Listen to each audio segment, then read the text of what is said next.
বকেয়া বেতনের দাবিতে বিক্ষোভ করেছে বরিশাল শিল্পনগরী বিসিকের জুতা উৎপাদনকারী প্রতিষ্ঠান ফরচুন শুজের শ্রমিকরা।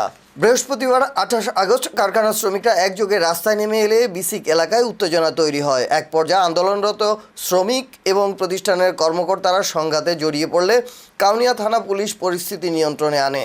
প্রত্যক্ষদর্শীরা জানায়, বৃহস্পতিবার বেলা 12টার দিকে কয়েক হাজার শ্রমিক কারখানা থেকে বের হয়ে সামনের সড়কে অবস্থান নেন। বকেয়া বেতনের দাবিতে বিক্ষোভ করতে থাকেন তারা।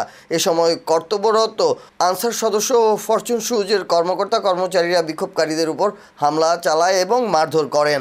এক পর্যায়ে শ্রমিকরা পাল্টা প্রতিরোধ গড়ে তুললে উভয় পক্ষের মধ্যে ধাওয়া পাল্টা দাওয়া শুরু হয়। পরে বরিশাল মেট্রোপলিটন কাউনিয়া থানা পুলিশের সদস্যরা ঘটনাস্থলে এসে উত্তপ্ত পরিস্থিতি নিয়ন্ত্রণে আনেন।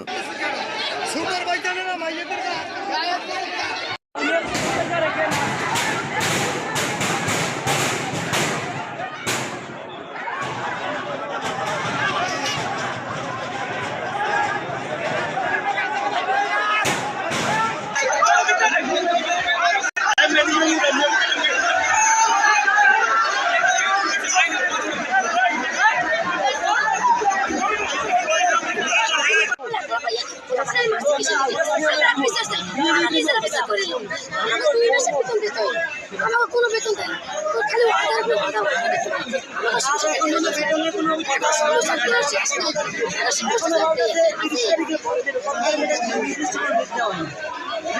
আর এই যে টিনের যে সুপারভাইজার নাম বিমনে তিনটা লোক এমন মারা মারছে, তার অবস্থা তো শুধু একটু খারাইছে, আর একদিন অবস্থা বেশি খারাপ অসুস্থ ঘুরতে নিয়ে গেছে। সব সুপারভাইজাররা মিলে তারা সেইটা নিয়ে গেছে ভিতরে, সুপারভাইজার ম্যানেজমেন্ট ভিতরে সেইটা নিয়ে গেছে। তার তো আর কোনো বিচার করা হয়নি। আমরা চাইতেছি আর বিচার আমরাই করি।